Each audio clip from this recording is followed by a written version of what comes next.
दोस्तों, जैसा कि आप सभी को बहुत अच्छी तरीके से ज्ञात है कि बिहार पब्लिक सर्विस कमीशन के द्वारा जो आपका 7th फेज़ में टीचर का रिक्रूटमेंट होने जा रहा है 1,17,461 पदों पर, उसमें अदर स्टेट्स को भी अब अलाउ कर दिया है। और ऐसे में यहाँ पर हम आज बात करने वाले हैं जो बीपीएससी का 7th फेज़ का टीचर रिक्रूटमेंट का सिलेबस है उसके बारे में। वीडियो में लास्ट तक आप बने रहेंगे तो आपको ईच एंड एवरीथिंग बहुत ही अच्छी तरीके से समझ में आ जाएगा। यहाँ पर अगर आप नए हैं महेश अकेडमी यूट्यूब चैनल पर तो चैनल को सब्सक्राइब ज़रूर करिएगा। टेलीग्राम चैनल भी इसी नाम से है, उससे आप जुड़े रहेंगे तो महत्वपूर्ण पीडीएफ फाइल्स आपको मिलती रहेंगी। यहाँ पर अगर बात की जाए अदर स्टेट्स को लेकर के, तो अदर स्टेट्स की कितनी सीटें हैं, चूँकि आप यूपी से हो, आप राजस्थान से हो, आप दिल्ली से हो और आप एससी एसटी जनरल किसी भी कैटेगरी में आते हो तो आपको बिहार में जनरल कैटेगरी में ही कंसीडर किया जाएगा। मतलब वहाँ पर जो आपके लिए सीटें हैं वो कितनी हैं? जी हाँ, ये है टोटल सीट्स। जब हम अनारक्षित मेल की बात करते हैं 15,947 और 16,040, ये टोटल सीट्स हैं, इन्हीं में आपको फाइट करना है। चलते हैं हम सिलेबस की तरफ और वहाँ पर बात कर लेते हैं कि आखिर क्या कुछ चीज़ें हैं जिन्हें हमें पढ़ना है। यहाँ पर हम आपको जानकारी देना चाहेंगे सिलेबस पर जाने से पहले कि आपके सिलेबस की ईच एंड एवरीथिंग, मतलब चाहे वो आपका पेपर 1 का हो चाहे पेपर 2 का हो, on the basis of NCERT and SCERT, दोनों ही को आधार मानते हुए हार्ड कॉपी नोट्स हमारे द्वारा तैयार किए गए हैं। उसको भी आप हमसे प्राप्त कर सकते हैं 80 81 74 37 34 पर। आप व्हाट्सएप करेंगे तो आपको इन्फॉर्मेशन दे दी जाएगी। सैम्पल पीडीएफ और नोट्स कैसे प्राप्त कर सकते हैं, सारी इन्फॉर्मेशन आपको यहाँ से मिल जाएगी।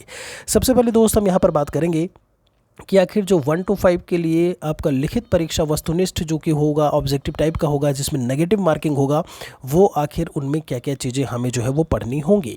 ध्यान रखिएगा, अभी 1/3 या 1/4 इन दोनों में से कोई एक होगा जो नेगेटिव मार्किंग होगा। संभव है कि 1/3 ही आपको देखने को मिले।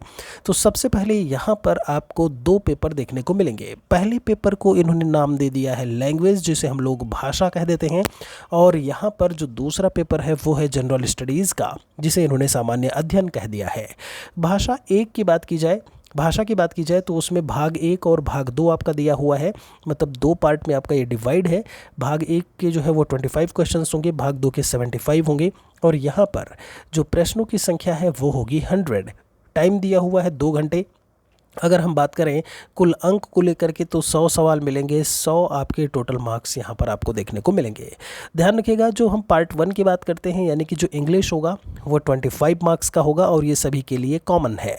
जी हाँ, सभी के लिए समान यहाँ पर इन्होंने बताया हुआ है।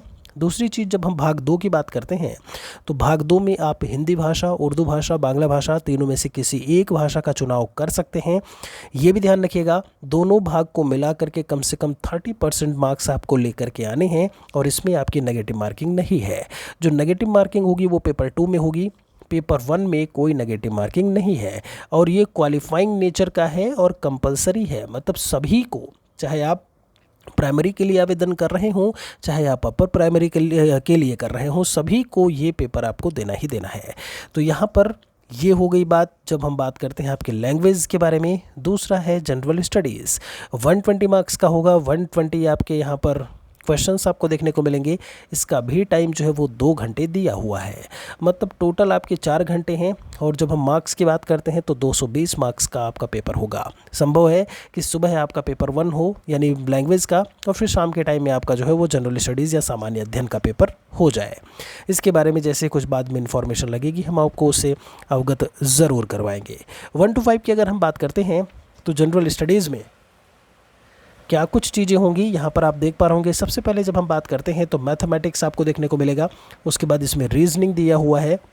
फिर करंट अफेयर्स, सामान्य जागरूकता जिसे हम बोलते हैं, जनरल अवेयरनेस जिसे बोलते हैं, वो दिया हुआ है। सामान्य विज्ञान की बात की हुई है। सामाजिक विज्ञान यानी कि सोशल स्टडीज़ की बात की है। इंडियन नेशनल मूवमेंट है, इसमें ज्योग्राफी दिया है और ईवीएस दिया हुआ है। ये पूरा का पूरा आपका जो है सब्जेक्ट जितना भी है ये सब आपको पेपर 2 में देखने को मिलेगा। और on the basis of all these subjects जो आपकी मेरिट बनेगी वो यही होगा मेरिट का आधार। ठीक है, ध्यान रखिएगा, कोई भी आपका 10th 12th ग्रेजुएशन के मार्क्स नहीं ऐड होते हैं। सब कुछ जो मेरिट बनेगा आपका मेधा सूची वो यहीं से बनेगी। और इन्होंने कहा है कि सबके सब एससीईआरटी से आपके संबद्ध होंगे, जो है ऐसे में मतलब संबंधित होगा। एक जब हम बेस की बात करते हैं, जब हम पाठ्यक्रम के लेवल की बात करते हैं तो वो कहते हैं 1 to 5, वो भी एससीईआरटी। ठीक है, ये बात बहुत अच्छे से ध्यान रखिएगा। उसके बाद जब हम बात करते हैं यहाँ पर विषय और सामान्य अध्ययन, देखिए ये है माध्यमिक विद्यालय के अध्यापक के लिए, चूँकि पेपर 1 आपका जो लैंग्वेज का है वो सभी के लिए कंपलसरी है। फिर बात आती है 120 मार्क्स का जो पेपर 2 होगा वो भी माध्यमिक विद्यालय में अगर आप अध्यापक बनना चाहते हैं। 9 से 10 के लिए वर्ग 9-10, इसमें भी भाग 1 और भाग 2 आपका दिया हुआ है। इसमें आपका भाग 1 जो है वो 80 नंबर का होगा, जिसमें हिंदी, बांग्ला, उर्दू, संस्कृत, अरबी, अंग्रेजी, फारसी, विज्ञान, गणित, सामाजिक विज्ञान आपका कोई भी एक सब्जेक्ट होगा। और दूसरा इन सभी का जो आधार है वो क्या होगा, NCERT। उसके बाद जब हम बात करते हैं मतलब पेपर कहाँ से पूछा जाएगा, तो NCERT की जो बुक्स हैं वो आपको ऐसे में पढ़नी होंगी। भाग 2 में सामान्य अध्ययन दिया हुआ है। दोस्त एक चीज़ मैं आपको बता दूं, जनरल स्टडीज़ का पोर्शन सबसे ज़्यादा यहाँ पर जो है कवर कर रहा है, और वही चीज़ है जो कहीं ना कहीं अगर आपने तगड़े से उसे पकड़ करके रखा तो एक सीट आपकी कहीं नहीं गई है। ठीक है, यहाँ पर फिर बात कर लेते हैं। इसमें भी आपका भाग 2 में जब हम बात करते हैं गणित, सामान्य जागरूकता, सामान्य विज्ञान, भारतीय राष्ट्रीय आंदोलन, भूगोल, सब कुछ इसमें शामिल किया हुआ है। फिर बात आती है उच्च माध्यमिक विद्यालय के अध्यापक, यानी जब हम 11 और 12 की बात करते हैं जो PGT ऊपर के लेवल का होता है, और इसमें आपका दिया हुआ है पार्ट 1 80 मार्क्स का, पार्ट 2 40 मार्क्स का, बिल्कुल वैसे ही जैसे आपका माध्यमिक विद्यालयों के लिए बताया था। यहाँ पर भी आप देखेंगे तो भाग 1 में जो है जो 80 मार्क्स का होगा उसमें आपके ये कोई भी सब्जेक्ट हो सकते हैं जो यहाँ पर मेंशन किया हुआ है, और जब हम दूसरे इसके पार्ट की बात करते हैं तो वो भी सामान्य अध्ययन का ही पार्ट है। और यहाँ पर देखेंगे आप जो है सारी चीज़ें वही सारे सिलेबस में चीज़ें बताई हुई हैं। एक चीज़ ज़रा ध्यान दीजिएगा, इन्होंने गणित, सामान्य जागरूकता, सामान्य विज्ञान, भारतीय राष्ट्रीय आंदोलन ये लिख करके छोड़ दिया है। इसका जो डिटेल्ड सिलेबस है वो कहीं भी इन्होंने अपने नोटिफिकेशन में, अपनी नियमावली की बात की जाए उसमें कहीं भी नहीं बताया है। तो मतलब कहने का ये है जो प्राथमिक गणित की जितनी भी चीज़ें होती हैं आपको पढ़ना है, current affairs, general awareness, GK का कहीं कोई अंत नहीं होता है, जितना कुछ पढ़ पाएँ उतना ही कम है। 2 महीने का समय केवल बचा है, ये बात अच्छे से याद रखिएगा। अब आपको ज़रूरत है एक ऐसी चीज़ पकड़ने की जहाँ पर इकट्ठी सारी चीज़ें आपको मिलें और आप अपनी तैयारी अच्छी तरीके से कर पाएँ। जब हम यूपी की बात करते हैं, अदर स्टेट्स की बात करते हैं, खासकर यूपी की, तो 5 साल से कोई भर्ती देखने को नहीं मिली है। ये 2 महीने बिल्कुल से आप लगा दीजिए जी जान, जिससे कि एक सीट कम से कम आप यहाँ से ले सकें। यहाँ पर भाग 2 की बात हो गई, तो ये था पूरा का पूरा सिलेबस। जब हम बात करते हैं और इसमें पासिंग मार्क्स जो है वो दिया हुआ है, तो कहते हैं सामान्य वर्ग के उम्मीदवारों को 40%, ये बिहार की बात है। पिछड़ा वर्ग की बात की है 36.5%, अत्यंत पिछड़ा वर्ग का भी जो परसेंटेज बताया हुआ है। बिहार के अलावा ध्यान रखिएगा, आप किसी भी स्टेट से क्यों ना हो, आपको यहाँ बिहार में जनरल की तरीके से कंसीडर किया जाएगा। ठीक है, ये बात याद रखिएगा। और उसके बाद ही जो भी चीज़ें होंगी वो आपकी निर्धारित होंगी। इसमें कहीं भी इंटरव्यू आपका नहीं है, और उसी लिखित परीक्षा के परिणाम के आधार पर जो मेधा सूची है वो तैयार की जाएगी। उम्मीद करते हैं कि जो सिलेबस रहा है आपका बिहार 7th फेज़ का टीचर रिक्रूटमेंट का, आपको बहुत अच्छी तरीके से समझ में आया होगा। कोई भी चीज़ अगर आपको बची है तो हमें ज़रूर लिखिएगा।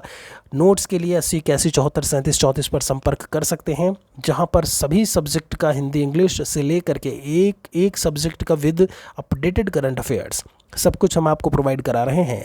साथ में इसका जो PDF है टेलीग्राम चैनल महेश एकेडमी पर हम दे चुके हैं, फिर से प्रोवाइड करा देंगे। टेलीग्राम चैनल से आप ज़रूर जुड़िएगा।